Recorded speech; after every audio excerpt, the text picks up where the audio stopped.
Assalamualaikum warahmatullahi wabarakatuh. Waalaikumsalam Waalaikumsalam warahmatullahi warahmatullahi wabarakatuh. wabarakatuh. Halo semuanya, selamat pagi untuk teman-teman, kakak-kakak, dan adik-adik yang sudah menyempatkan waktunya untuk hadir di ruang virtual ini. Ya, sebelumnya kami juga mengucapkan terima kasih banyak kepada kakak-kakak dan adik-adik semuanya karena mungkin lagi ada kerjaan atau harus mempersiapkan untuk UAS ke depan, tapi alhamdulillah masih diberi kesempatan untuk berkumpul di sini, di ruang virtual ini. Betul banget nih. Tapi ngomong-ngomong nih Kak Ayu, kita ngapain sih di sini? Kok pagi-pagi udah ada acara nih? Masa nggak tahu sih Kak? Kan udah ada jarkomannya dari kemarin. Oke deh, aku ingetin lagi. Nah, jadi hari ini nih kita bakal mengadakan salah satu program kerja Saburai yang baru nih, yaitu Sabur Talk. Oh, Sabur Talk. Ya, kok aku tahu kok Kak Ayu. Nah, nih, pengenalan nih buat kalian yang belum tahu apa sih itu Sabur Talk. Jadi Sabur Talk itu adalah salah satu program kerja dari Saburai di mana tips ataupun apa saja yang bisa dibagikan dan sekiranya bisa bermanfaat bagi kita semuanya, terutama bagi anggota Saburai. Iya, betul banget nih Kak Rifki. Jadi pada kesempatan pada pagi hari ini, topik yang akan diangkat dalam Sabur Talk ini adalah Data Science Sharing Session. Wah, Oke, tapi mantap. sebelumnya, ini mohon maaf Jadi, yang belum on cam, silakan on cam ya, biar semua kelihatan ya nih, muka-mukanya. ayo kakak-kakak semua, teman-teman bisa di on cam video kameranya supaya lebih hidup gitu ruang virtual ini. Oke, ngomong-ngomong nih Kak Ayu, tadi dari topiknya aja keren banget nih ya, dilihat dari judulnya, udah bikin penasaran nih pastinya, apalagi buat teman-teman yang masih tingkat 1 nih. Apa sih itu data science? Nah, sebelum kita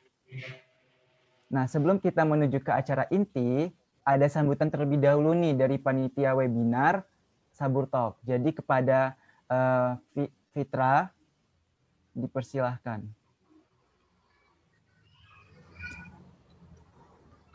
Baik, Assalamualaikum warahmatullahi wabarakatuh. Waalaikumsalam warahmatullahi wabarakatuh. Waalaikumsalam warahmatullahi wabarakatuh. Habibun, selamat pagi dan salam sejahtera untuk kita semua.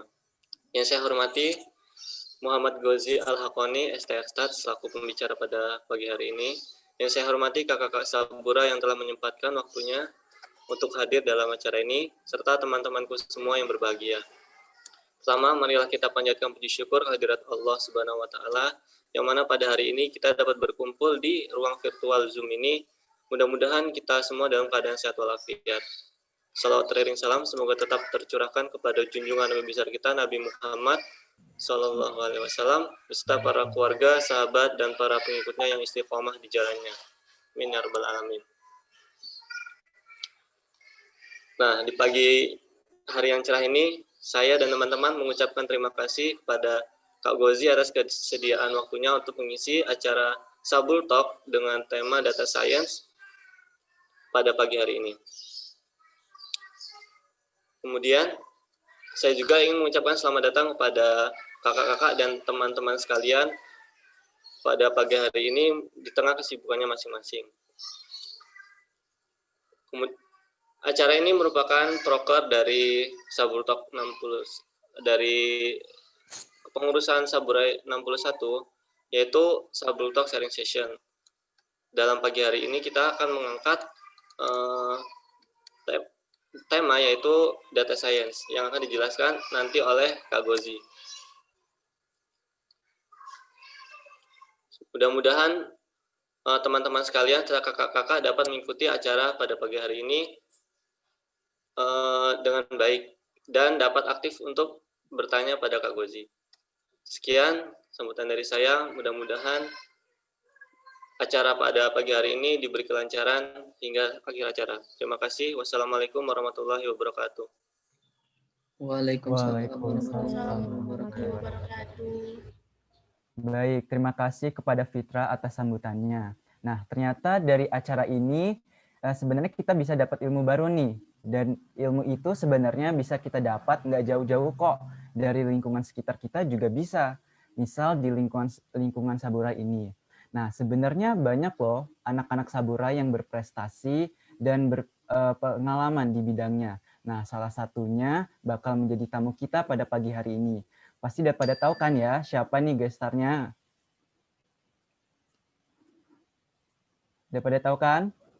Udah tahu dong pastinya Udah dari tahu. posternya udah. Oh iya. Oke, langsung aja kita sambut dengan meriah Kak Gozi. Halo Kak Gozi. Halo, Rifki ya? Iya, halo Kak. Apa kabar Kak? Ya, alhamdulillah Iya, baik. kedengeran Kak. Alhamdulillah. Sekarang kesibukannya apa nih Kak? Oh, sekarang kesibukannya sedang magang di BPS. Lagi nunggu formasi Oh, pengembangan. alhamdulillah.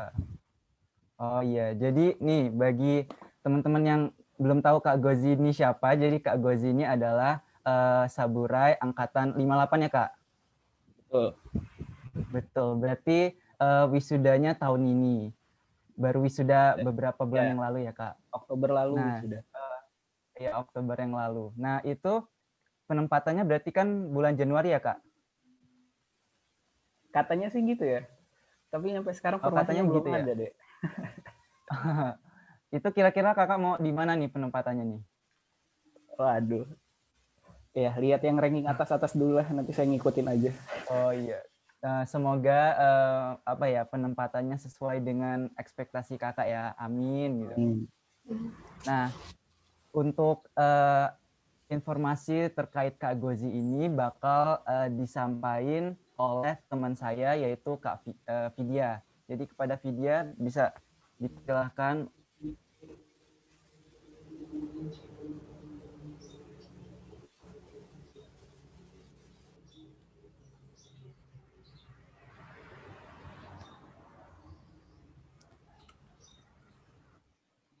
Ya, halo semua. Jadi di sini saya akan membacakan CV dari Kak Gozi.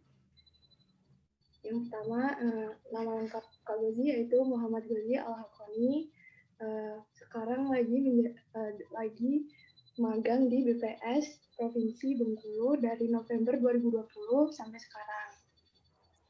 Untuk pencapaian terbarunya pada November 2020 menjadi 10 Best Paper kategori 7 East Java Economic Forum by Bank Indonesia Faculty of Economics Airlangga University dan Ikatan Sarjana Ekonomi Indonesia Cabang Surabaya Koordinator Jawa Timur dengan judul Kajian dan Analisis Pemberdayaan Industri Kreatif untuk Perekonomian di Jawa Timur. Untuk riwayat pendidikannya dari tahun 2014 sampai 2016, Kak Gozi menjadi siswa di SMA Negeri 2 Bandar Lampung, dan di tahun 2016 sampai 2020 menjadi mahasiswa di Politeknik Statistika STIS Jakarta Timur dengan prodi D4 Komputasi Statistik dan peminatan Data Science.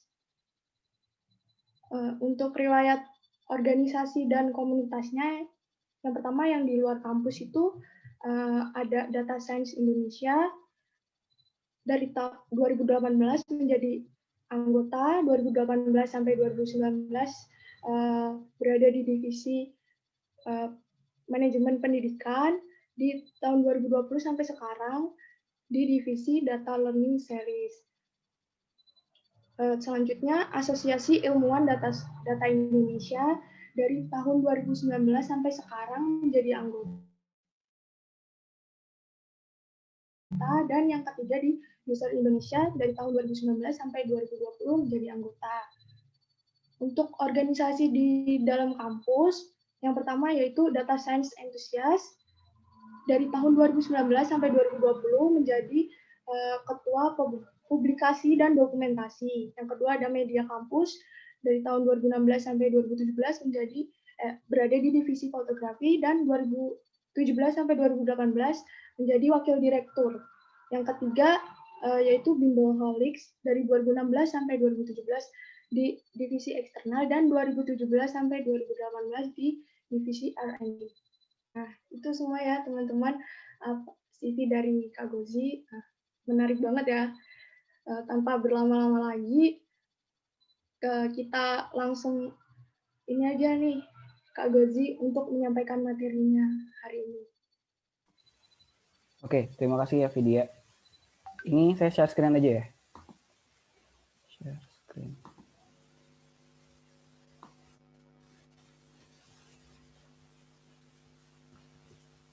Oke, udah kelihatan ya? Sudah Kak, sudah. Wait. Ya, baiklah. Bismillahirrahmanirrahim. Assalamualaikum warahmatullahi wabarakatuh. Waalaikumsalam warahmatullahi Warahmatullahi wabarakatuh. Ya, tadi sudah sempat dikenalin lewat CV, tapi saya perkenalan terlebih dahulu.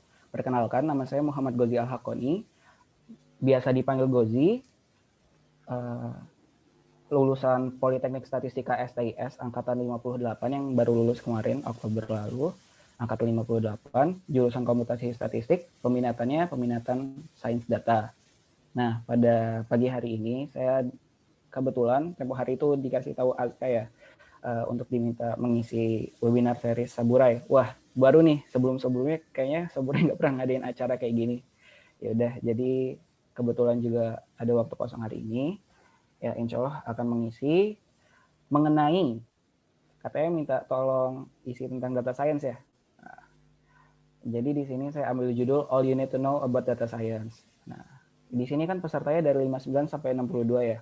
Mungkin yang 59 kayak siapa tadi ya? Ada Kak Zaza ya tadi. Nah, itu udah pakar banget lah kayaknya masalah data science gitu. Nah, tapi buat adik-adik gimana sih? Kak Gozi paling expert di sini. Enggak lah. Oke, jadi mungkin buat 5960 udah tahu lah ya mengenai data science itu kayak gimana. Nah, di sini saya mulai lagi dari basic. Jadi buat teman-teman 62 sama 61 mungkin yang belum tahu apa sih data science itu dan bagaimana penerapannya, itu bisa kita ketahui pada webinar kali ini.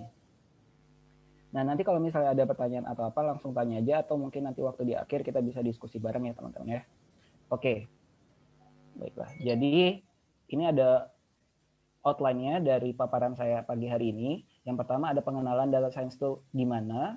Terus yang kedua ada aplikasi data science itu kayak gimana. Dan yang ketiga, kita kan terikat di bawah Badan Pusat Statistik ya.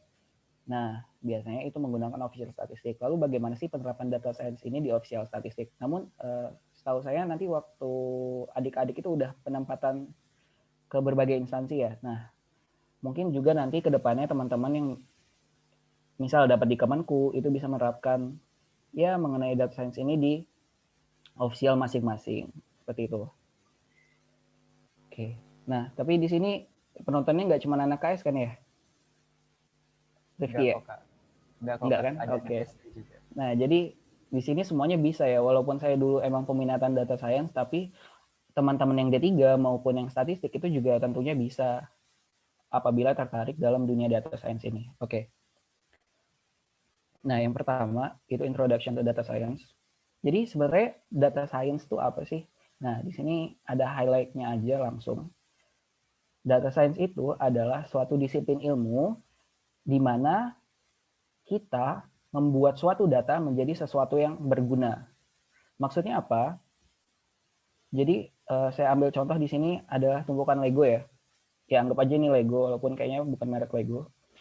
Nah, jadi di sini ada tumpukan Lego yang berserak ini. Ini anggapannya itu adalah data. Data yang benar-benar raw data. Teman-teman yang tingkat 1 mungkin udah melihat data-data yang berbagai macam belum? 6 berapa sih? 62 ya? Oke, kayaknya sih kalau tingkat 1 masih Matstat ya, sama EDA. Nah, nanti waktu udah masuk di eksplorasi data analisis di matkul itu udah mulai nemu data-data yang aneh-aneh tuh. Nah, jadi istilahnya ini raw datanya. Gimana sih caranya kita membentuk Lego-Lego yang berserak ini, kita bangun, dan akan menghasilkan sesuatu yang dimana orang awam pun bisa tahu loh, ini itu apa gitu. Misal, kayak gini, ini tuh bangunan apa, semacam itu. Nah, itu sebenarnya tuh data science adalah sesuatu dimana kita membuat suatu data menjadi berguna. Lalu kalau misalnya data science adalah ilmu, lalu ada namanya pekerjaan kan. Nah, kita lulusan STIS tentunya nanti akan menjadi, kalau misalnya masuk BPS ya, akan menjadi ahli pranata komputer atau statistisi. Nah, di sini saya ambil yang statistisi, soalnya masih ada keterkaitannya dengan data scientist. Nah, jadi data scientist ini menurut, oke, ada sorry. Nah, menurut Edison, saya ambil dari Twitter zaman baheula ini 2014, data scientist is a statistician who lives in San Francisco. Data science is statistics on a Mac. A data scientist is someone who is better at statistics than any software engineer and better at software engineering than any statistician. Jadi dimaksudnya data scientist itu adalah orang yang paham statistik nih, lebih paham statistik dibanding orang yang bekerja sebagai software engineer. Tapi data scientist itu lebih jago di software engineering dibanding orang-orang yang bekerja sebagai statistisi. Jadi dia ini kayak nano-nano lah istilahnya. Nah, di komputasi statistik sendiri, saya kan komputasi statistik ya, Dek. Nah, itu tuh benar-benar nano-nano. Jadi kamu harus bisa yang TI-nya, juga bisa yang statistiknya.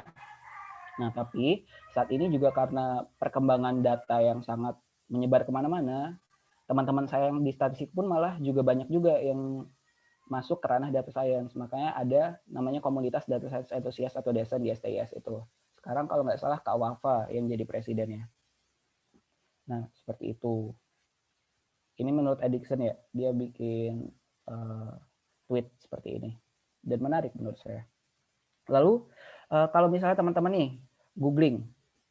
Lalu kita search, sexiest job of century. Nah, ini tuh bakal keluar halaman kayak gini. Di komputer saya sih kayak gini ya. Jadi, the sexiest job of the 21st century itu data scientist. Jadi ini benar-benar sangat meluap-luap di beberapa tahun terakhir ini. Jadi orang-orang tuh pada berkecimpung lah dengan dunia data science ini. Bahkan teman-teman saya, ada beberapa teman itu yang sebelumnya jurusan teknik atau semacamnya, bukan teknik informatika atau matematika, juga statistik, itu bekerjanya juga masuk ke ranah-ranah data science gitu. Nah, selanjutnya, kalau misalnya kita mau jadi data scientist sih, hal-hal apa saja sih yang perlu kita lihat? Nah, ini saya ambil dari suatu artikel di Medium. Jadi, requirement to be a good data scientist itu ada 3 menurut ya. Ada data analisis, statistik, sama machine learning. Ketiganya ini saya keterkaitan. Data analisis itu dipakai untuk mengekstrak dan mengambil insight dari suatu data yang ada. Sedangkan statistiknya itu dipakai untuk men-establish causality. Selain causality juga bisa kita cek dengan korelasi atau sebagai macam dengan teknik-teknik statistiknya. Ada deskriptif sama inferensia. Nah, nanti teknik-teknik ini dipakai juga untuk analisis. Nah, kalau machine learning-nya itu dipakai untuk memprediksi dan hasil prediksinya apakah sudah mencapai tujuan kita atau belum. Tapi dari ketiga itu saling berketerkaitan kok. Jadi satu sama lain saling berhubungan, nggak bisa terpisahkan. Oke.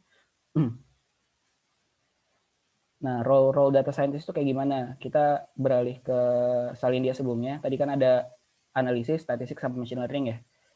Nah, machine learning sama statistik. Machine learning itu untuk tadi kita memprediksi, kita memproduksi suatu model, namanya model. Model itu nanti yang kita pakai untuk memprediksi. Jadi kalau misalnya teman-teman kayak belajar analisis regresi linier, itu kan kita buat suatu model ya namanya, yang YAX plus B kayak gitu. Statistik untuk membuat reportnya, analisis juga buat report atau buat dashboard. Nah, nanti cakupan di data science ini di machine learning, statistik, sama analisis. Untuk analisisnya, nanti itu berbagai macam. Nah, kalau misalnya dalam beberapa kurun waktu terakhir, itu sekarang udah yang hype itu big data analytics, teman-teman. Nanti saya jelasin lebih lanjut. Sekarang kita beralih ke sini dulu, ke machine learning sama AI. Itu tuh apa sih? Nah, ini ada 2 meme yang kayaknya sering banget muncul di mana-mana. Jadi saya ambil. Yang pertama nih, hey artificial intelligence, why do you always wear that mask? Ini machine learning. Tiba-tiba topengnya dibuka, ternyata ada statistik. Oke. Biasanya orang-orang udah berhubungan sama matematika langsung bodo amat. Ah, udahlah jauh-jauhin aja. Yang penting bisa pakai machine learning-nya. Nah, satu lagi meme-nya, ini ada retakan tembok. Dianalogikan dengan statistik. Lalu apabila kita bingkai retakan temboknya, dia dianalogikan sebagai machine learning. Dan apabila kita bisa membawa audiens, ketertarikan audiens itu dia analogikan sebagai artificial intelligence. Ini dari meme-nya ya. Nah, kalau berdasarkan sumber buku atau paper, nah ini cakupan dari dunia artificial intelligence itu, teman-teman. Ini buku yang saya pakai waktu kuliah dulu, Artificial and Modern Approach, bisa teman-teman cari. Ada banyak PDF bajakannya. Terus ini ada dari satu paper. Nah, jadi artificial intelligence itu adalah suatu ilmu yang sangat luas, teman-teman. Di mana di dalamnya kita lebih rinci lagi ada machine learning. Jadi, apakah semua artificial intelligence itu menggunakan machine learning? Kalau misalnya kita lihat dari diagram ini, berarti kan enggak ya. Jadi, cakupan machine learning itu ada sebagian kecil dari artificial intelligence. Nah, artificial intelligence kan kayak belajar kita robotik, terus ada pemodelan dan berbagai macamnya. Kayak gitu. Nah, di machine learning itu kita melakukan pemodelan, nanti ada lebih lanjutnya, ada kategori machine learning kayak gimana. Nah, lebih deep daripada machine learning itu ada representation learning sama deep learning. Representation learning itu dia juga termasuk dalam deep learning sebenarnya, tapi dia lebih dangkal. Dia contohnya itu kayak nge-encode data dari 2 data non-linear misalnya teman-teman. Terus nanti kita klasifikasikan dengan model linear seperti itu. Kalau deep learning ini udah suatu ilmu yang dia menerapkan saraf tiruan dari otak manusia. Jadi misalnya ada neuron itu nanti ditiru. Mesin tuh gimana sih caranya supaya punya otak sendiri gitu. Nanti ada namanya perseptron di deep learning. Kalau misalnya masih awam banget sama kosakatanya, iya. Saya juga pertama-tama masih awam, tapi kalau misalnya teman-teman tertarik bisa baca-baca tuh. Atau cari-cari aja di Instagram, webinar, dan sebagainya, itu udah banyak banget sekarang. Nah, terus gimana sih statistik sama matematik gitu loh di dunia AI ini gitu. Kok mereka nggak masuk ke dalam sini? Nah, sebenarnya mereka ini masuk ke dalam semuanya, tapi saling bersandingan gitu. Jadi nggak bisa dimasukin ke diagram ini. Atau mungkin kalau misalnya dimasukin lebih luar dari AI sih sebenarnya. Menurut saya. Seperti itu. Oke, next.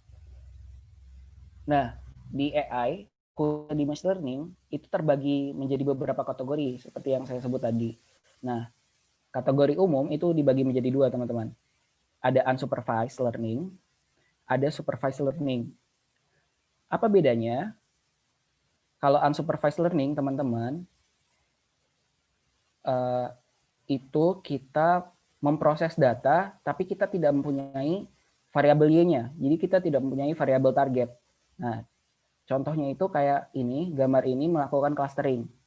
Clustering itu pengelompokan suatu data-data hingga menemukan suatu profiling atau arti yang dimana nanti bisa dari hasil tersebut kita bisa mengambil suatu kesimpulan gitu. Nah, di sini contohnya clustering dengan algoritma K-means, teman-teman namanya. Algoritma mainstream sebenarnya. Jadi dia based on rata-rata jarak ya gitu. Jadi dibagi, ini ada 3 kelompok cluster. Nah, buat teman-teman yang penasaran, ini nanti clustering belajar di analisis multivariat. Saya dulu dapatnya tingkat 3, dan ini matkul wajib kalau nggak salah. Terus ada namanya supervised learning. Nah, di supervised learning ini, kalau misalnya tadi kita tidak mempunyai variabel target, di sini kita punya variabel target atau variabel Y atau variabel dependent. Nah, di sini itu variabel dependennya adalah kucing atau anjing. Jadi, kita mau memprediksi suatu data, apakah data tersebut terkategorisasi sebagai kucing atau sebagai anjing. Gitu. Lalu gimana sih statistiknya gitu loh. Nah, jadi berdasarkan kayak gini, ini kan supervised learning.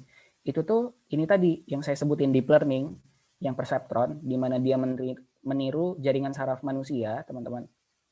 Nah, jadi kayak ada, kalau di statistik itu, variabel independen atau auxiliary variable, ada XX banyak nih. Nah, nanti ada penimbangnya, nanti kita jumlah, terus kita menggunakan fungsi-fungsi yang ada di kalkulus. Ada sigmoid, ada tangan, dan sebagainya, nanti akan menghasilkan output apakah dia kucing atau anjing. Nah, ini kan juga statistik gitu loh, dan matematika. Jadi mereka itu saling berdampingan lah istilahnya. Nah, lebih simpel lagi, kita ambil di linear regresi linear. Ini Teman-teman yang 62 juga udah dapat lah ya. Analisis linear sederhana. Misalnya di sini Y sama dengan WX plus B ya, atau AX plus B. Nah, kalau misalnya di machine learning itu biasanya pakai XY plus B. Di mana W-nya weight, B-nya bias. Nanti kan di sini ada blue dots atau titik-titik biru. Ini kan observasi-observasinya nih. Lalu nanti kita memprediksi garis linearnya, Y-nya kayak gimana. Nah, di machine learning itu juga sama aja prinsipnya dengan statistik klasik. Kalau misalnya tadi belum paham. Di sini, tadi X-nya masuk ke bagian input, terus dikasih weight, ada bias, terus nanti kita memprediksi suatu output. Jadi sama aja sebenarnya, cuman penamaannya yang beda-beda. Misalnya di penting nanti teman-teman bakal ketemu namanya fitur, kalau di statistik itu namanya variabel dan berbagai macam hal lainnya. Jadi sebenarnya nggak perlu terlalu dipusingkan kalau misalnya nanti teman-teman pengen masuk ke ranah data science ini dari statistik. Misal suatu ketika teman-teman tuh ada rasa jenuh, kok statistik gini-gini aja ya, gue pengen nyoba sesuatu hal yang baru lah, kayak gitu. Oke, next. Nah, selanjutnya ke bagian analisis tadi, kan kalau misalnya ada suatu data, tapi nggak kita analisis, terus buat apa dong? Nah, makanya analisis ini merupakan satu role penting jika kalian nanti menjadi data scientist. Nah, analisis itu sebenarnya bisa banyak caranya. Bahkan toolsnya juga udah banyak sekarang yang mumpuni lah istilahnya. Ada Microsoft Power BI, ada Tableau biasanya dipakai anak-anak STIS. Nah, analisis-analisisnya tadi bentuknya juga berketerkaitan dengan statistik tentunya, kayak analisis inferensi ya, misal teman-teman mau ambil analisis regresi polinomial dan sebagainya macamnya, itu masuk ke bagian analisis. Seperti itu. Oke, kayaknya berat banget. Selanjutnya langsung aja kita ke aplikasi data science itu seperti apa sih? Nah, pertama-tama, ini teman-teman ada yang pernah nonton drama ini nggak? Kayaknya lagi hype banget di Twitter waktu itu. Namanya Dharma Startup ya. Oke, jadi dulu saya ngeliat di Twitter, berhari-hari itu kok muncul startup terus. Kan nggak tahu ya, nanya teman lah, wah ini seriesnya bagus nggak sih? Drama Korea itu biasanya kayak gimana? Gitu-gitu. Terus akhirnya karena saya dikasih tahu temen nih katanya, oh itu Gus, itu tentang machine learning katanya. Di kelas itu juga sempat ngobrolin itu, ada drama yang kayaknya relatable banget sama jurusan saya waktu itu. Akhirnya saya ikutan nonton lah istilahnya. Lalu apa yang saya temukan di situ? Jadi penerapan aplikasi data science itu banyak ternyata di drama ini. Contohnya, yang pertama ada image classification yang berbasis objek. Kalau nggak salah di dramanya itu mereka ada yang ikutan lomba untuk memprediksi gerakan manusia gitu ya. Nah ini juga sama. Jadi itu istilahnya di data science adalah image classification teman-teman. Jadi kita bisa memprediksi apakah dari suatu video atau gambar, misal ini mobil loh, ini sepeda. Nah semacam itu. Jadi nanti mungkin penerapannya di enterprise atau di perusahaan kayak startup di Indonesia itu namanya Notflux. Jadi mereka bisa ngelihat di CCTV jalanan di Jakarta, apakah nanti ada motor yang naik trotoar atau enggak. Nanti bisa ngecek platnya. Nanti dia lihat, oh plat ini tadi melewati trotoar. Jadi mungkin ada kebijakan apa dari pihak yang berhubungan sama Notflux, misal kepolisian, apakah penilangan atau semacamnya. Gitu. Selanjutnya, di klasifikasi gambar ini juga ada pendekatan yang berbeda, bukan objek tapi pixel. Nah, contohnya itu sekarang itu kan Google udah wah banget ya teman-teman. Teman-teman bisa nyari nih, namanya Google Earth Engine. Jadi di situ teman-teman bisa ngambil data yang basisnya pixel. Nah, di sini nanti kita bisa memprediksi pixel-pixel tersebut. Gitu loh. Jadi suatu model. Contohnya, teman-teman ingin mengambil data kebun kelapa sawit di Pulau Kalimantan nih. Kan Pulau Kalimantan terkenal dengan hutannya. Namun juga banyak kan investor-investor yang melakukan pembuatan lahan kelapa sawit kayak gitu. Jadi kita pengen lihat sih berapa persen jumlah kelapa sawit itu ada di Pulau Kalimantan sebenarnya. Terus impact-nya apa nanti buat kedepannya dalam beberapa tahun ke depan. Nah itu bisa banget menggunakan image classification pixel based. Lalu aplikasi lainnya apa sih? Ada namanya natural language processing teman-teman. Nah natural language processing itu nanti bentuk datanya adalah data teks. Misal nih bentuk teksnya kayak di email. Halo bla bla bla assalamualaikum gitu-gitu. Nah, itu nanti diproses data ya, menghasilkan suatu produk. Salah satu contohnya itu ada chatbot. Kalau misalnya teman-teman main Telegram, itu kan banyak bot-bot beredar. Nah, itu menggunakan teknik natural language processing. Cuma nanti biasanya chatbot ini butuh server kayak AWS. Itu untuk mempermudah lah. Terus ada sentimen analisis. Nah, ini anak STS banyak banget skripsi sentimen analisis nih. Jadi biasanya memakai data tweet atau berita. Nanti dari data-data itu kita kelompokkan apakah tweet itu tweet negatif, tweet positif, atau tweet netral. Nanti hasilnya itu bisa kita lihat. Oh, ternyata misal kita mau ngecek Twitter yang berhubungan sama polisi. Oh, ternyata Twitternya banyak sentimen negatif. Ada apa nih gitu loh. Istilahnya, ada apa dengan polisi Indonesia semacam itu. Itu namanya teknik natural language processing, teman-teman. Nah, masih berhubungan dengan NLP, tapi campur lain. Nah, di drama startup juga, ini ada yang keren nih. Ini apa namanya? Yongsil kayaknya. Nah, iya, di Yongsil ini jadi dia bisa nangkep suara kita, nanti dia bisa, ya semacam kayak Alexa gitu loh. Atau Siri, atau Google Assistant, semacamnya. Nah, ini nama tekniknya speech recognition, teman-teman. Jadi, ada suara masuk, nanti mesinnya bisa memproses kata-kata kita. Pertama, tentunya diubah jadi suatu teks. Karena mesin kan nggak bisa ngedengar gitu loh. Jadi, dia nangkap suara itu jatuhnya apa ya? Dengar juga sih, tapi nanti dia proses bentuk-bentuk suaranya itu menjadi suatu kata-kata, nanti masuknya jadi teks kan datanya, baru dilakukan proses NLP, dan hasil akhirnya akan dikeluarkan lagi melalui suara gitu. Nah, ini butuh data train yang sangat banyak ya menurut saya. Dan suatu tantangan nih. Kalau misalnya teman-teman 59 Zaza nih pengen skripsi kayak gini, kayaknya keren banget, Zaza. Oke, selanjutnya produk rekomendasi. Nah, teman-teman pastinya sekarang belanja online udah mulai menggunakan marketplace kan ya, kayak Tokopedia, Shopee, Blibli, JDID, dan sebagainya macam. Nah, di sini ada startup di Indonesia, salah satunya telunjuk.com. Dia itu dia ngambil data, nama tekniknya itu scraping atau crawling. Jadi mengambil data banyak dari berbagai macam marketplace, mereka ngambil data-data produk, hasil akhirnya adalah mereka memberikan rekomendasi produk mana sih yang lebih baik untuk pengguna beli gitu loh. Misal contoh ini, Apple iPhone 11 murah terbaru, ternyata dari review harga dan kapasitas atau speknya itu lebih baik di toko ini gitu loh. Jadi dia membandingkan ada berbagai macam harga atau macam-macamnya. Kayaknya di sini based on harga doang sih. Jadi ada di JDID, iPhone 11 harganya sekian kayak gitu. Ternyata yang paling murah di Shopee. Jadi dia direkomendasikan di Shopee. Terus juga produk rekomendasi itu kayak gimana contohnya? Misal teman-teman pakai aplikasi Tokopedia, teman-teman biasanya nyari hal-hal berkaitan dengan apa ya? Parfum misalnya. Nanti teman-teman waktu buka aplikasinya lagi tentunya halaman awal teman-teman udah pada parfum-parfuman semua tuh. Nah, itu merupakan suatu bentuk aplikasi data science tentang produk recommendation gitu loh. Rekomendasi teman-teman berdasarkan data historical teman-teman. Kayak gitu. Lalu kayaknya nih pembuatannya ini kayaknya susah banget gitu ya. Nah, sebenarnya itu tools-tools apa aja sih yang dibutuhin? Nah, tools-tools yang dibutuhkan itu sebenarnya yang paling core-nya, intinya, itu yang pertama kita butuh database, teman-teman. Nanti semuanya dapat kok matkul basis data.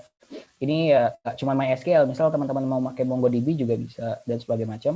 Terus untuk language-nya sendiri, itu ada Python sama R gitu loh. Nanti juga teman-teman dapat kok pelajarannya. Nah, tapi nggak bisa cuma pakai 3 ini doang gitu. Harus dibantu dengan teman-teman lainnya. Misal kita mau ke deep learning, kita pakai TensorFlow, PyTorch, Keras, dan sebagainya macam. Terus kalau misalnya mau nyewa server macam-macam pakai AWS bisa. Terus mau vision bisa pakai OpenCV dan sebagainya macamnya. Nah, itu beberapa alat yang digunakan untuk mengaplikasikan tadi apakah image classification, speech recognition, dan product recommendation. Oke. Yang ketiga nih, tadi kan aplikasi secara garis besar. Lalu gimana sih di official statistik kita, teman-teman? Nah, di BPS ini saya cari ya. Pertama, ada namanya KSA. Kalau misalnya teman-teman belum tahu nih, di Badan Pusat Statistik itu ada nama kegiatan kerangka sampel area. Nah, di sini ada webnya sendiri ternyata, ksa.bps.go.id, estimasi luas panen dengan menggunakan metode kerangka sampel area. Jadi itu sistemnya gimana sih? Nah, ini pemantauan estimasi luas panen berdasarkan data pengamatan segmen dengan metode KSA. Lebih jelasnya saya jelasin di kasus PKL saya kemarin yang 58 di Bali. Ada satu project namanya KSA ya, Critical Sample Area. Jadi ini kami buat aplikasi KSA di mana nanti pada penerapannya sawah-sawah di Bali itu kami foto gitu loh. Kami foto macam-macam padi-padinya atau bukan padi juga, ada spot-spotnya kami foto. Terus kami kasih tahu nih ke mesinnya. Oh, ini foto vegetatif. Ini foto vegetatif 1, ini foto vegetatif 2, generatif, panen, macam-macam. Nanti mesinnya belajar dong. Oh, foto kayak gini itu fase puso, semacam itu. Baru kami pindah aplikasi prediksi fase padi, kami masukkan gambarnya. Ini saya contoh gambarnya Pak Anies ya, lagi baca buku. Ternyata waktu diklasifikasikan, hasilnya Pak Anies bukan sawah, tapi cuma 84%. Nah, hasil persentase ini juga bergantung pada tingkat akurasi atau metrik evaluasi model kita. Jadi berdasarkan foto ini dapat diketahui.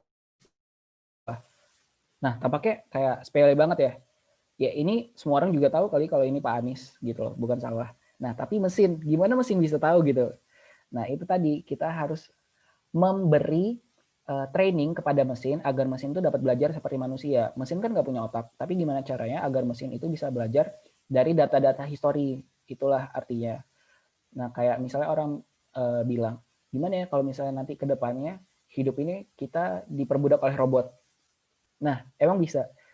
Belum tentu, tapi nggak tahu juga kan itu masa depan. Tapi kalau misalnya saat ini kita masih lebih baik lah daripada robot karena kita yang ngasih pembelajaran ke robot-robot itu sendiri. Karena robot juga nggak punya otak gitu. Tapi in the future who knows gitu. Oke, selanjutnya ada namanya mobile positioning data. Ini ada di matkul official statistik pariwisata. Jadi apa? Ini ada suatu seminar data seluler untuk official statistik. Nah, bertujuan untuk mengetahui kegunaan MPD untuk statistik resmi. Oke, nggak jelas. Jadi ini BPS itu melakukan kerjasama dengan tender Telkomsel. Nah, jadi dari datanya tersebut BPS bisa melihat nih penduduk itu bergerak ke arah mana. Misal di Jakarta aja konsepnya. Rifki misal dari kos-kosan di Jakarta Timur. Lalu ternyata siang nanti Rifki berada di Jakarta Barat gitu. Terus malamnya balik lagi ke Jakarta Timur, besoknya melakukan pola yang sama. Artinya dari situ kita menemukan insight nih, apakah Rifki bekerja di Jakarta Barat seperti itu. Nah, itu salah satu contoh penerapannya juga di MPD.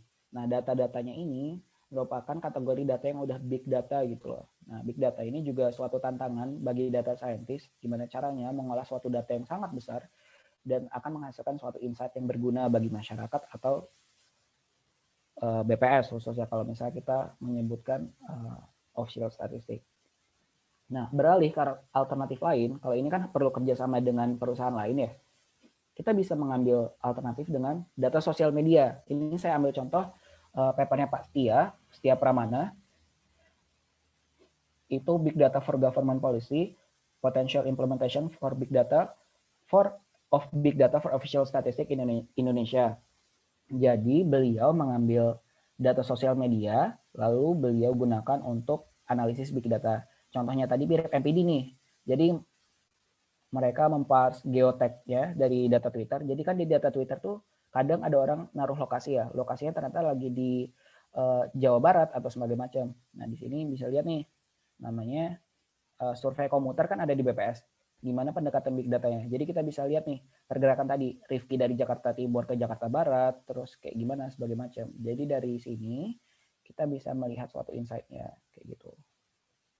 Nah, ada berbagai macam penerapan lainnya gitu loh di official statistik, tapi ya untuk sekarang cukup ini dulu ya teman-teman. Nah, untuk teman-teman yang ingin tanya lebih lanjut itu bisa banget diskusi sekarang karena udah selesai. Oke, terima kasih. Wassalamualaikum warahmatullahi wabarakatuh. Saya kembalikan ke Rifki. Siapa? Ayu ya. Siapa deh? Ke moderator, sorry. Vidya, Kak. Ada Vidya. Oke, Vidya. Jadi itu ya, materi yang udah kita ambil dari Kak Luzi. Sekarang kita masuk ke sesi tanya jawab atau diskusi. Nah, bagi yang ingin bertanya bisa melalui kolom chat atau bisa juga tanya langsung. Nah, sambil nunggu yang ingin bertanya nih, jadi gimana nih tadi penyampaian dari Kak Luzi? Menarik banget kan ya? Kita jadi banyak tahu nih tentang data science. Seperti apa sih itu data science? Data scientist itu apa? Terus bagaimana menjadi data scientist yang baik? Peran dari data scientist itu apa aja? Terus hubungan dari machine learning sama AI, representation learning, deep learning, terus juga kita jadi tahu penggunaan statistik di machine learning, jadi tahu pengaplikasian data science, tahu juga penerapan data science dalam official statistik. Nah, sekarang ini belum ada yang bertanya ya?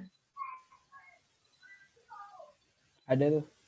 Ini ada nih dari Sofa. Kak, di BPS tuh sebenarnya kan sudah cukup memadai ya untuk sumber dayanya, tapi apakah data scientist di BPS udah digunakan secara maksimum atau bagaimana menurut Kakak? Oke, saya coba jawab ya. Terima kasih Sofa pertanyaannya. Saya saat ini kan masih magang, tapi kebetulan dulu sempat juga tingkat 3 magang di BPS Pusat. Jadi itu sempat nanya-nanya juga nih. Nah, sudah cukup memadai untuk sumber daya. Kalau misalnya di pusat iya, namun kalau misalnya di BPS daerah nih teman-teman, kalau misalnya berkunjung ke BPS kota atau kabupaten setempat, itu pegawai-pegawainya masih sangat minim gitu loh. Jadi kalau untuk memadai sumber dayanya, ya cukup nggak cukup lah kalau misalnya di daerah. Tapi kalau misalnya untuk data scientist di BPS, udah digunakan secara maksimum belum? Jadi misalnya kita ngikutin perkembangan zaman, tentunya kita nggak bakal bisa mencapai titik maksimum ya, karena ilmu itu kan terus berkembang. Jadi kita harus mengikuti ilmunya sebagai macam perkembangan ilmunya. Nah, untuk saat ini BPS tentunya udah berusaha lah semaksimal mungkin untuk menerapkan ilmu-ilmu data science itu di pemerintahan gitu.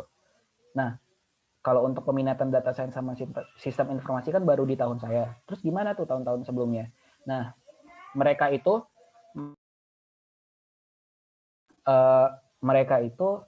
ya pakai tenaga-tenaga teman-teman. Bahkan yang anak bukan KS pun di subditnya Pak Setia, itu anak-anak statistik juga udah mulai masuk-masuk main ke data science gitu, main-main big data analisis sebagai macam. Nah, itu menurut saya, Sofa. Gimana? Oke, makasih Kak. Oke. Ada lagi ya? Dari guru. Lanjut. Ya. Dari guru, izin bertanya Kak, apakah ada roadmap untuk belajar data science khusus bagi newbie seperti kami Kak? Terima kasih. Terima kasih guru pertanyaannya. Untuk roadmap sendiri ada banyak di mana-mana sebenarnya. Kalau untuk belajar sendiri di internet sih, kalau misalnya nyari roadmap kayaknya bakal keluar. Tapi kalau misalnya nanti guru mau tahu kayak dari awalnya harus ngapain gitu-gitu, nah di komunitas saya Data Science Indonesia di Data Learning Series itu ada kurikulumnya, nanti ada roadmap sendiri sebenarnya. Bisa dilihat sih di IG Data Science Indonesia. Sorry promosi. Tapi kalau misalnya mau tahu benar, misalnya dari awal tuh harus gimana, ya pertama tentunya harus tahu lah misalnya matematika sama statistiknya dasarnya kayak gimana. Nanti baru berkecimpungnya dunia-dunia. Pertama cari tahu aja, pengen tahu apa sih gitu loh. Atau ikut-ikut kursus gratis gitu loh. Misal di Coursera, Udacity, Udemy, atau di DataCamp. Tapi itu ada yang berbayar juga sih. Cuman bisa ngajuin, kan kalian masih mahasiswa nih, banyak privilege-nya nih. Misal Tableau itu berbayar, tapi ada Tableau akademik, jadi bisa gratis tahun cuma pakai kartu pelajar semacamnya. Itu dimanfaatin banget lah. Terus kalau misalnya ada beasiswa yang tentang data science itu diikutin gitu loh. Kayak misalnya beasiswa Bangkit 2021 ini cuma bisa mahasiswa kan. Nah, saya nggak bisa ikut lagi gitu loh, udah bukan privilege ya. Terus ada berbagai macam, itu perlu dari googling sendiri gitu loh, cari-cari hal. Banyak yang gratis kok.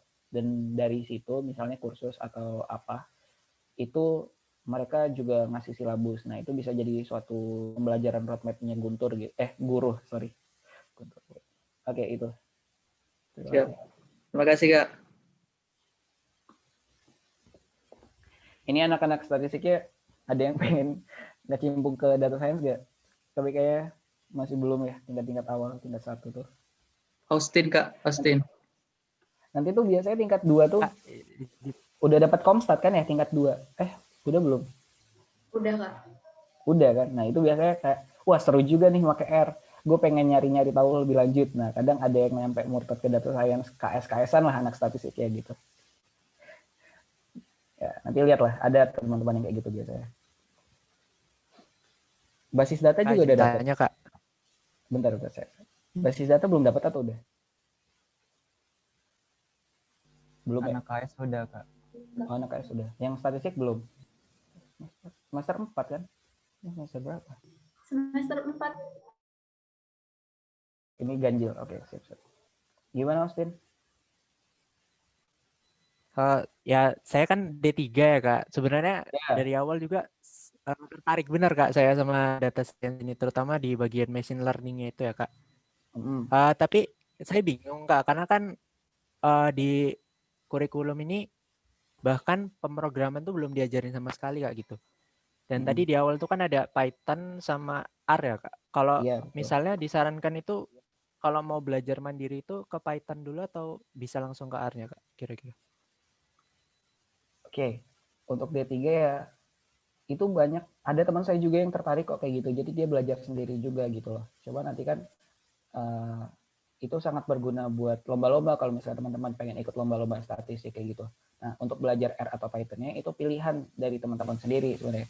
Itu sama aja kok, sama aja, cuman beda bahasa tipis-tipis lah. Misal yang di R main data frame, bentuk data frame, kalau di Python main array kayak gitu. Bisa kok. Itu pilihan sendiri. Cuman kalau misalnya mau package-package yang banyak, udah ada statistik-statistiknya, itu lebih ke R sih. Tapi kalau misalnya mau lebih lanjut ke object oriented programming-nya, teman-teman bisa milih ke Python kayak gitu.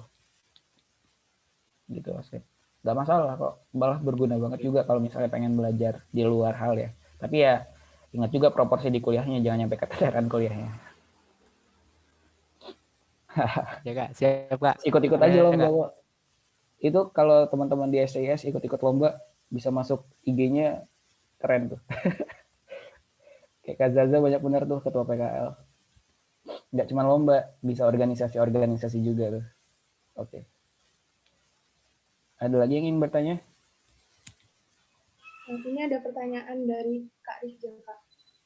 Izin tanya Kak Gozi. Sebelumnya mantap banget materinya. Pasti pengalaman Kak Gozi soal scraping data udah expert lah ya. Nah, gimana sih Kak cara learning data text, misal hasil scraping Twitter biar cepat?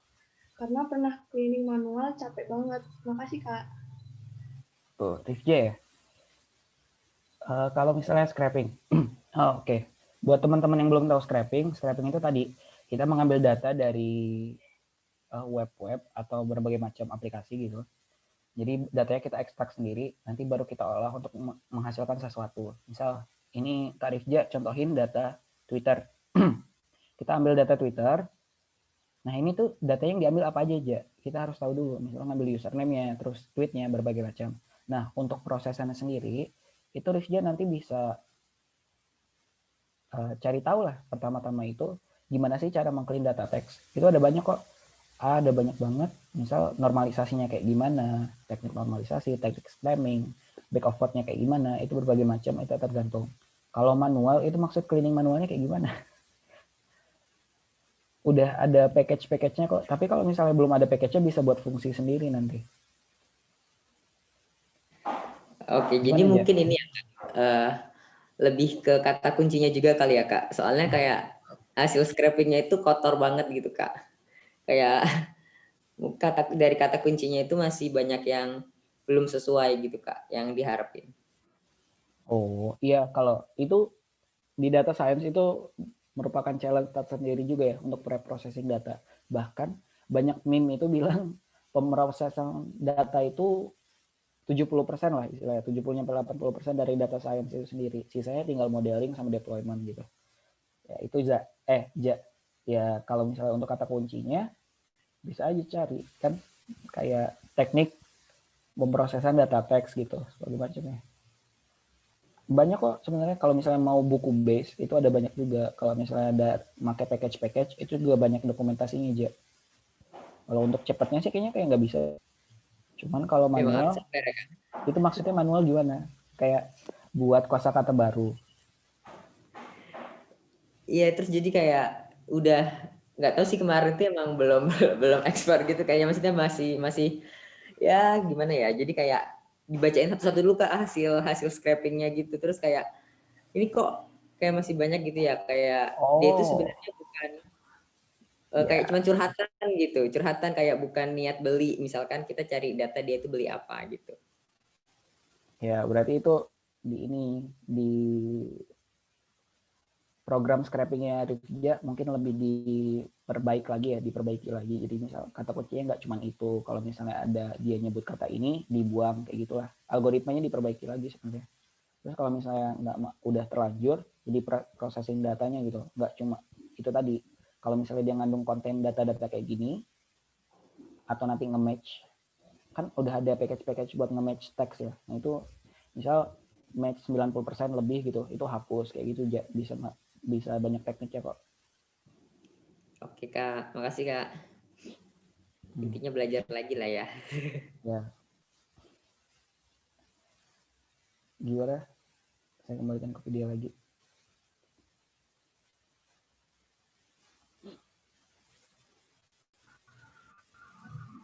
Ya, dia mau tanya lagi. Oh. Ini Bisa nyampe 62 itu berarti baru masuk kemarin, ya kan? Iya, Kak. Terus sampai sekarang udah ke kampus belum? Halo? Belum Kak, kayaknya. Belum ada yang kampus. Belum. Oh iya. Ya. Berarti seragam juga nggak ada ya? Gimana sih kalau misalnya kuliah online tuh pakai seragam atau enggak? Pakai atasnya doang. Oke. 61 udah masih pernah ke kampus kan 61? Pernah. Iya. Oh berarti udah pernah. Iya, 62 8 bulan lah. 8 bulan, ya Allah, bentar juga ya. Gak apa. Tapi berarti nggak ada KSM gitu ya? Ada, lewat Zoom juga tadi. Oh. Kalau dulu tuh, ya udah. Semoga cepat selesai COVID ya, bisa sekolah offline lagi. Sebenarnya kayaknya lebih seru offline daripada online. Saya juga sempat kena sih online beberapa bulan. Udah asik kali. Cuman ngerangkum doang kan. Nggak tahu beda mungkin ya. Waktu dulu awal-awal cuma ngerangkum materi. Oke. Kalau mau jadi ada ditanya. Jadi data science harus punya laptop mahal gak Kak? Wah. Laptop mahal bagus. Laptop kentang ya agak sulit. Alternatifnya nyewa server. Ada teman saya yang dia masih laptop zaman bahala ya, kayak RAM-nya masih 1 giga ya, rendah banget pokoknya. Tapi dia akhirnya nyewa server Rifki, bayar 100.000 per bulan apa, atau enggak ini AWS Student, itu tuh gratis kok. Tapi butuh CC sih, CC Genius. Terus bisa dicoba-coba terus kok. Misal udah habis nih, dia dikasih berapa dolar ya? Lupa. Berapa ratus dolar. Nanti kalau misalnya udah habis bisa hapus akunnya buat lagi gitu. Tapi kayaknya sekarang udah dipersulit deh. Kalau dulu teman saya kayak gitu tuh. Bisa gratis terus jadi yang pakai server.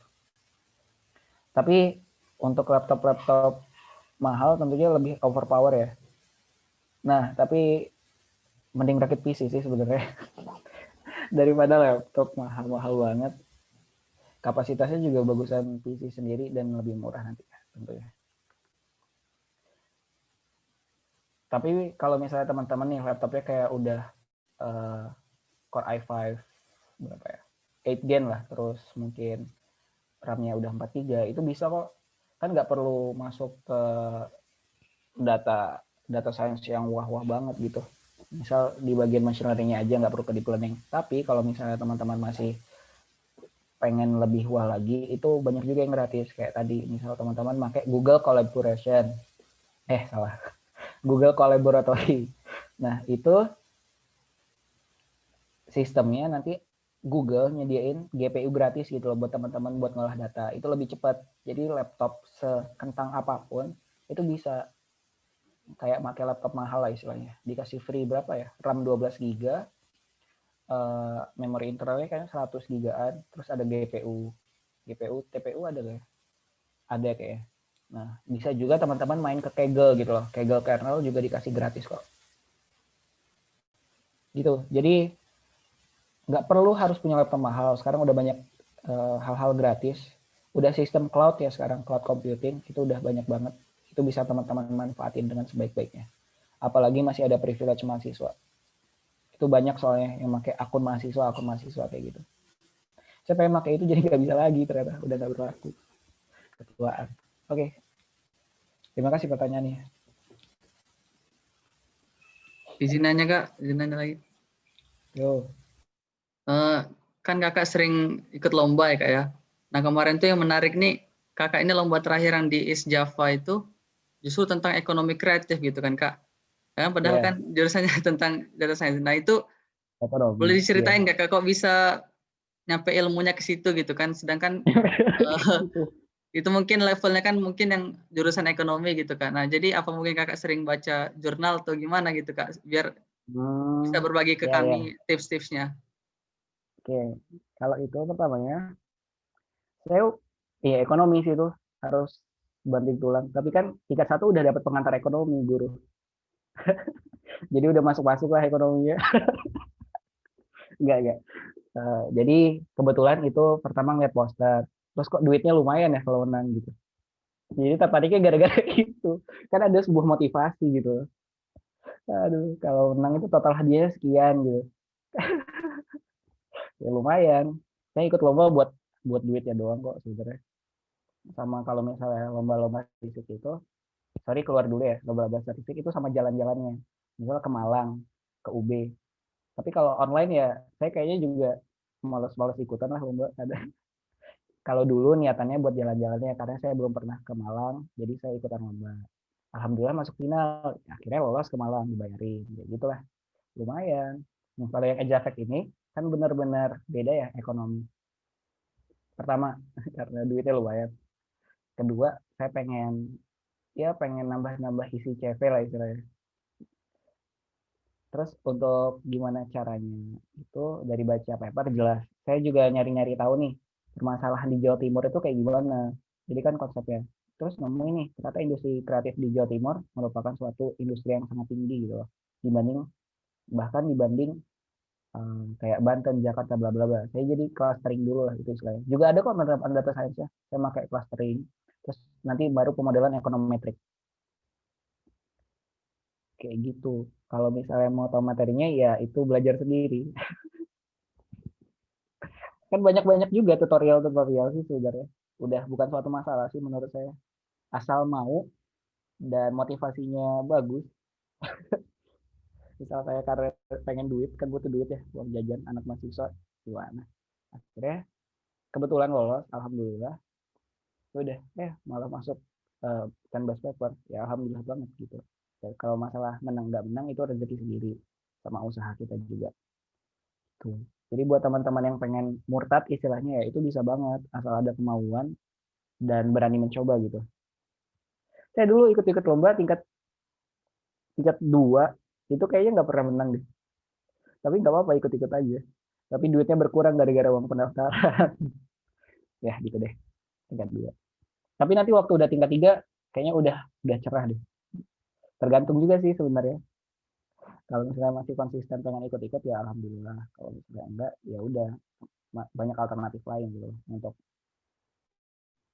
ada posisi masingnya lah istilahnya rezeki tiap orang.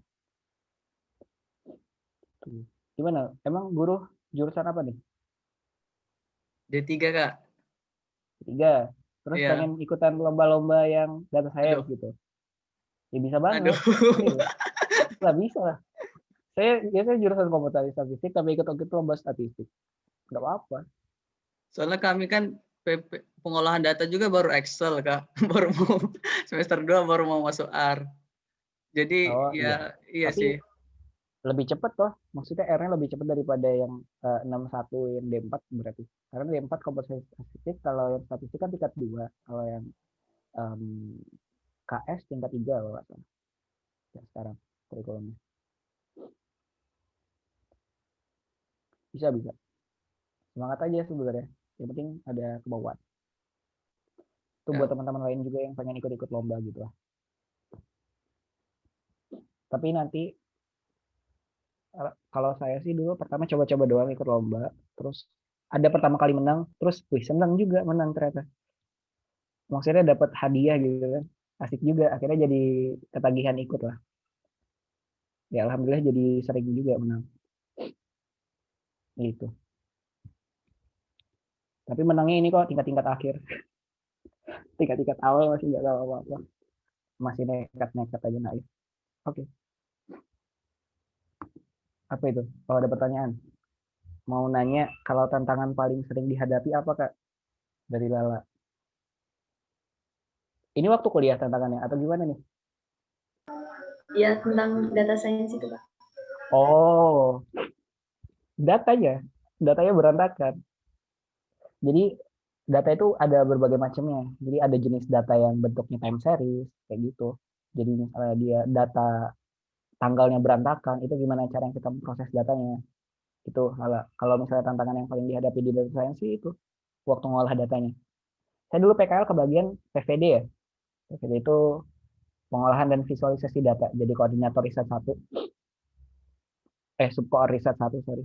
Nah, yaitu datanya berantakan banget, terus gimana caranya kita bisa memproses data itu menjadi sesuatu yang berguna. Nah, itu prosesnya panjang banget. Proses paling panjang di situ. Ini teman-teman ada yang KS nggak? Yang nonton? Ada? Saya, Kak. Oh, 61 tuh udah peminatan belum? Peminatannya tingkat 3, Kak. Oh, 61 bukan tingkat 3. 61 tingkat 2. Oh, ya udah. Nanti berarti ada milih lah data science atau SI.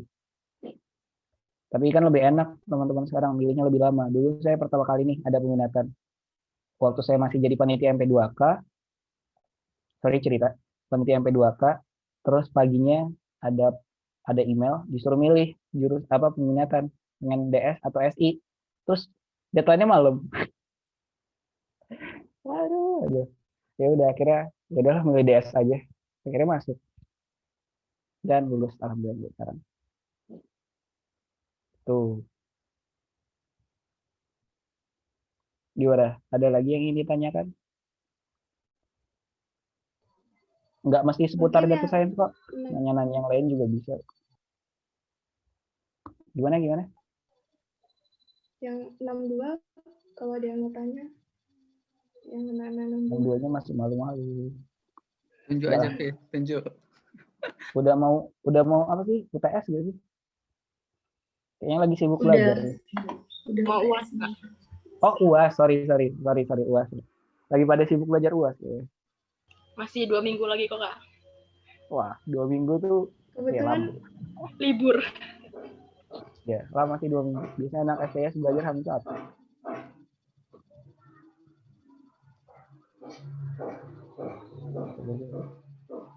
Sering-sering buat kayak gini, sob. Oke.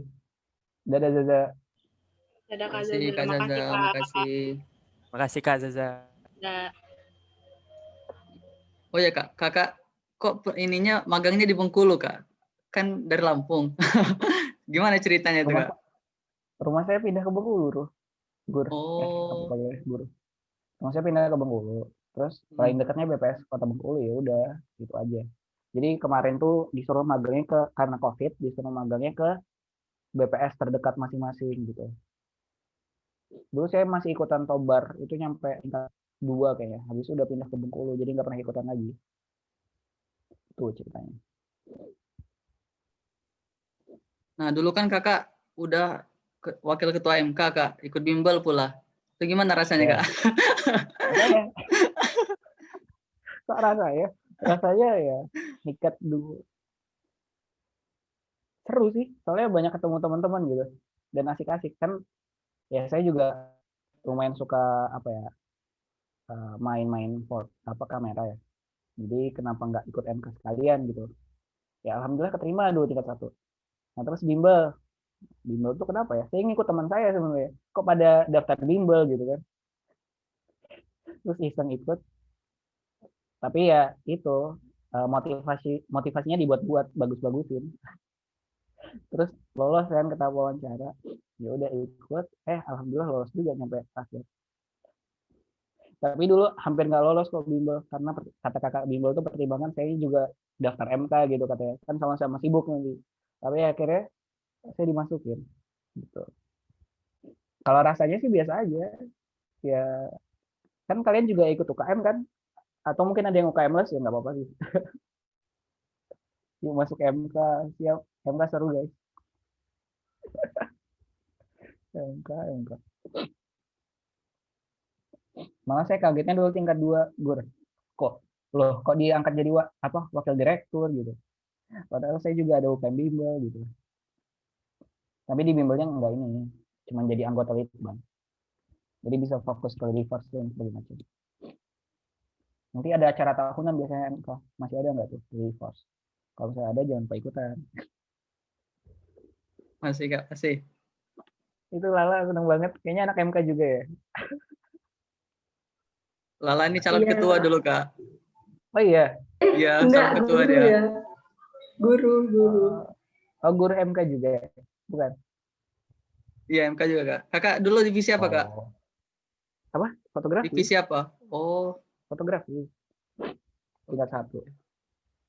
Terus biasanya anak MK nanti direkrut buat panitia MP2K kayak gitu-gitu lah. Bagian HPD biasanya. Terus anak MK tuh HPD-nya sampai tamat. Tergantung orangnya juga tapi. Ya itu. Siap. Oke. Ayo, ada lagi nggak nih? Adik-adik 62 Kayaknya nih. Kak Novel raise hand tadi kayaknya. Oh iya. Halo. Kepencet, maaf ya. Ya udah, tanya dong Novel. Gimana sih? Tanya Kak. Mau nanya itu Kak, mau nanya. Tanya aja Kak. Kak Novel malu. Novel nih, perasaan waktu masuk dulu paling aktif nih Saburai kayaknya. Waktu tingkat 1, iya nggak? Tanya apa ya?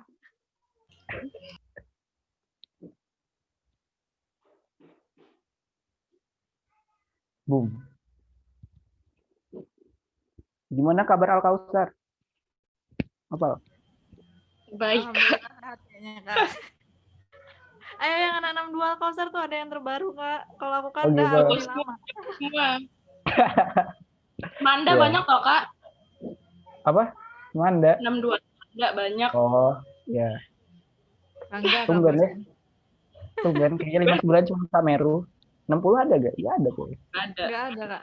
61 Iya, enggak ada. Satu enggak ada. Direkap 62? 62 Kak. 62 ada lagi. Oh, gitu. 4 atau 3 sih 62. Saya dulu berempat juga sih. Manda. Gimana Novel? Gak jadi nanya? Bingung gak mau nanya apa? Ya udah, enggak. Yuk teman-teman yang lain kalau misalnya ada pertanyaan. Yuk teman-teman 62 mungkin kapan lagi ini ngobrol sama Kak Gozi nih. Pilih aja nih Kak. Siapa nih? Taufik mungkin Taufik. Taufik ini dari Lambar juga nih Kak. Oh, Lampung Barat itu di mana? Liwa, Krui. Kincau dia. Krui beda deh. Krui Pesisir udah Barat. pisah, Pesisir Barat. Pesisir Barat ya. Berarti Liwa dan sekitarnya ya? Lampung Barat. Liwa dan sekitarnya. Taufik mungkin Fik mau nanya?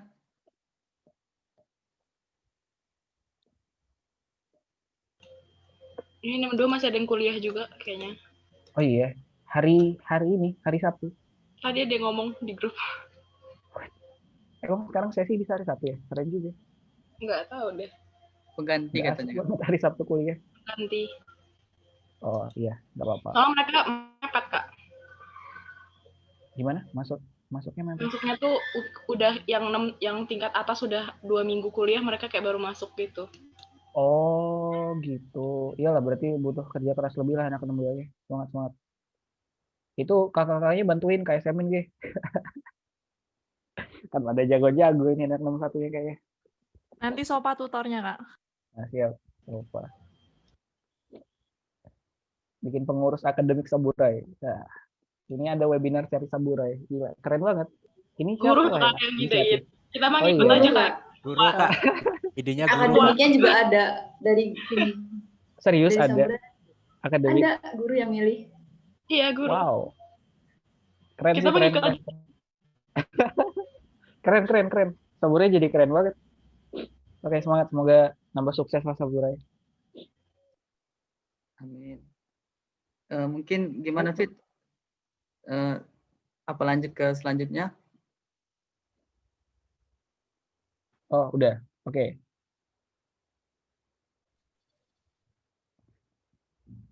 Kita masih di mute video. Iya Kak. Ini maaf Kak tadi sinyal aku jelek. Ini Oh. udah selesai ya sesi tanya jawabnya. Ya, oke. Apa Terima masih kasih ya ada teman-teman yang tanya udah lagi? nanya. Cukup Yang mungkin Fit. 62 mungkin. Oh. Mungkin udah ini ya, udah selesai sesi tanya jawab atau diskusi kita. Jadi aku kembaliin lagi ke MC Rifki sama Ayu. Terima kasih Kak Gozi.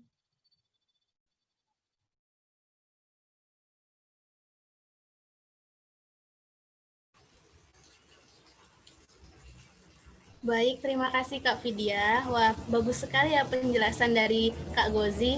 Dan perlu diketahui sebenarnya banyak yang ingin ikut webinar ini Kak. Dari luar Saburai pun ada yang ingin ikut. Cuman karena Sabur Talk ini baru lahir, jadi kita hanya membuka untuk internal Saburai saja. Bahkan ketika saya upload poster terkait webinar ini, langsung pada nanya, ini terbuka untuk umum atau tidak gitu, dan terpaksa kita jawab belum gitu.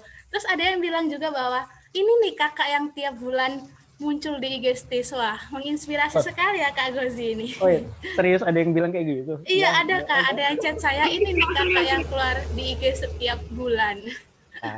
Nggak pernah lagi saya muncul. Mantap. Iya betul banget tuh Kak. Jadi nambah semangat nih ya biar bisa kayak Kak Gozi nih. Iya dong, kalau Kak Gozi bisa, kenapa kita enggak? Karena Ya, sukses berawal dari pikiran, maka katakanlah bahwa kamu pasti bisa. Nah, untuk Kak Gozi, kita dari panitia punya sesuatu nih buat Kak Gozi. Jadi untuk panitia bisa di-share screen terlebih dahulu. Oh.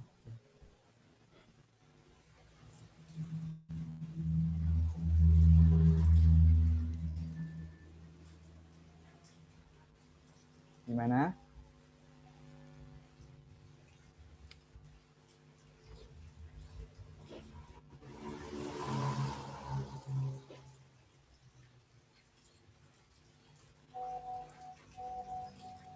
Mungkin nanti dikirimin. Siap. Ini sih, bentar. Tadi ya, kan mau di-share screen dulu nih. Bentar.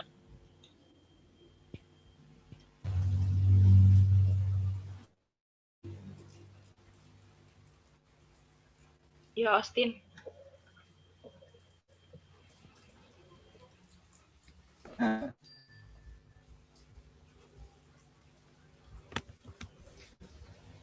Bentar ya. Sebentar ya Kak.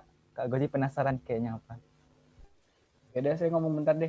Tadi kan ini ya, mungkin nanti pemikiran teman-teman kakaknya masuk lomba-lomba terus karena mungkin IPK-nya juga bagus. Nah, ini saya pengen klarifikasi nih. Jadi yang menang-menang lomba itu nggak perlu yang dia 10 besar teman-teman. Jadi teman-teman yang IPK-nya juga nggak terlalu tinggi-tinggi amat atau nggak kecil-kecil amat atau nggak kecil-kecil, nggak tinggi-tinggi banget, biasa-biasa aja, itu bisa banget juga lah ikutan lomba. Karena kita kan kemampuan kita nggak didasarkan oleh IPK, bisa aja karena dosennya gitu loh, dosennya yang killer atau semacamnya itu ngasih nilai kayak gimana kayak gitu. Bahkan dulu ada yang kakak 57, dia keluar BPS ya ke Gojek sama Unilever, itu tuh ranking di bawah-bawah kok, tapi menang-menang lomba terus. Jadi buat teman-teman itu bisa aja. Kalau dulu saya motivasinya jalan-jalan sih. Nanti teman-teman bisa nyari motivasi sendiri supaya nanti bisa lah menghasilkan suatu hal yang bermanfaat buat teman-teman sendiri juga gitu. Oh udah. Oke. Nah nih, jadi Kak Gozi dapat sertifikat dari Saburai sebagai bentuk terima kasih kita karena sudah bersedia untuk berbagi ilmunya dengan kita.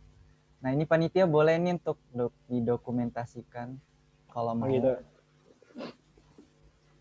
Ya Kak, mungkin ini kami kan nggak punya apa-apa ya Kak ya, karena sertifikatnya pun mungkin bagi Kak Gozi nggak ada apa-apa lah dibandingkan yang lain-lain. Jadi mungkin ini bisa ngegambarin apa ya Kak, rasa apresiasi kami lah sama Kak Gozi karena udah nyempatin waktunya untuk bisa sharing sama kami. Mudah-mudahan Kak Gozi selalu sukses, habis itu silaturahmi ke depan bisa terus terjalin sama Saburai. Itu sih mungkin Kak. Jadi terima kasih Kak mewakili teman-teman semua. Ya ini sangat berkesan sih, bukan nggak apa-apa, bukan apa-apa, ini apa-apa. Jadi ya saya jadi bisa lebih tahu juga nih ternyata teman-teman Saburai sekarang udah lebih gitu loh, bisa ngadain acara-acara bagus. Terus tadi juga tahu kan informasi kayak ada akademik dari Saburai atau semacamnya yang dulu mungkin di Saburai nggak ada gitu loh. Motivasi lomba jalan-jalan baik Kak Gozi. Ya benar banget. Motivasi jalan-jalan. Makasih banyak ya buat teman-teman Saburai juga yang udah ngajak. Dan semoga kedepannya lebih banyak lagi ngadain acara-acara kayak gini dan apresiasi. Bahkan nanti mungkin bakal ada ini ya webinar yang di luar ya. Kalau misalnya antusias teman-teman dari luar juga banyak banget tuh. Jadi pertimbangan guru tuh. Oke. Amin amin Kak. Itu aja dari saya sih kata-kata.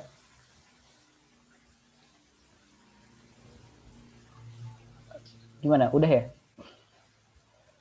Dokumentasi dulu. Oh, dokumentasi. Siap.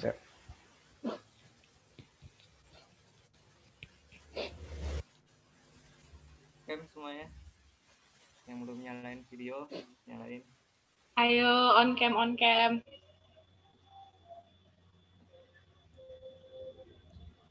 Kanopal. Kenapa nggak pada ngikut video? Dokumentasi. Kanopal muncul pas foto. Ya kan sehati. Ayo Ridwan, Rizky, Aska, Afta, Taufik. Tadi si Aska katanya sinyalnya lagi gangguan. Enggak apa-apa, pemandangan aja.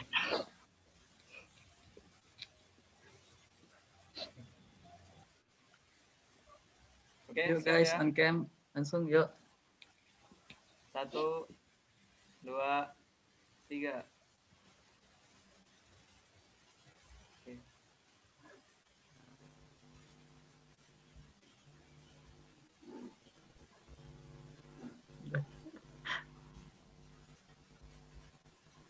Gimana sudah?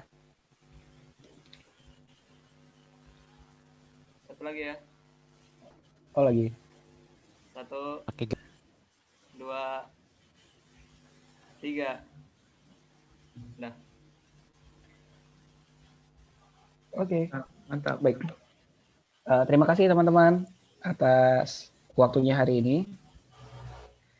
Saya izin live duluan ya, berarti nggak apa-apa nih. Terima kasih. Terima kasih ya Kak. Terima kasih banyak Kak. Terima kasih banyak banget Kak. banyak ya Kak. Ilmunya sangat bermanfaat. Amin. Semangat ya teman-teman. Puasnya bentar lagi. Siap. Semoga lancar terus lah nyampe lulus. Amin. Assalamualaikum. Makasih ya Kak. Waalaikumsalam. Hati-hati di jalan. Oke, thank you. Assalamualaikum warahmatullahi wabarakatuh. Terima kasih Kak. Tuh. Yeay. Alhamdulillah. Beri saya hujan guys. Keren banget guys. Oke, semuanya makasih banyak ya udah. Guys. Saya jadi makin Gila, Kanopal tertarik keren banget. data science. Woi, presensi woi, kirim dulu. Nah, iya. Di grup aja.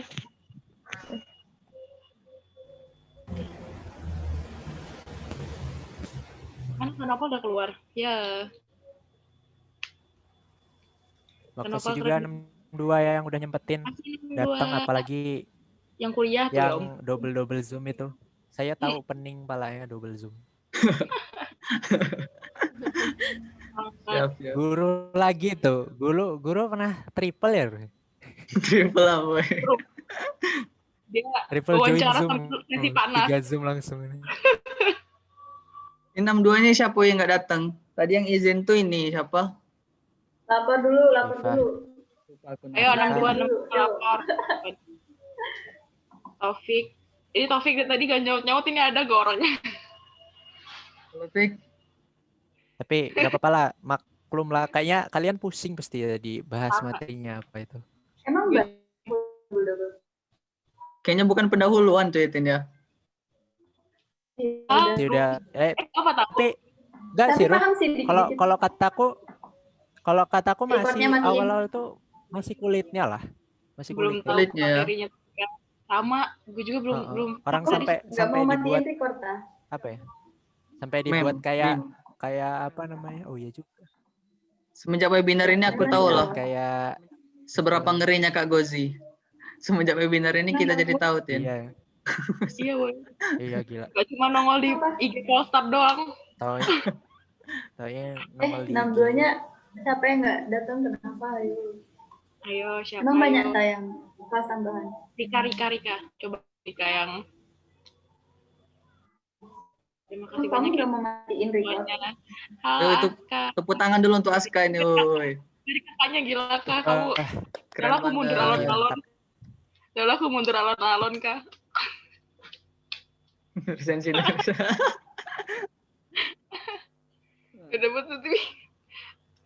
buat sertifikatin. Kan udah belajar dari caranya. Buat siapa? Buat kita. Jadi yang ngisi nama langsung keganti sendiri. Kan udah belajar. Iya, namanya edit aja sih.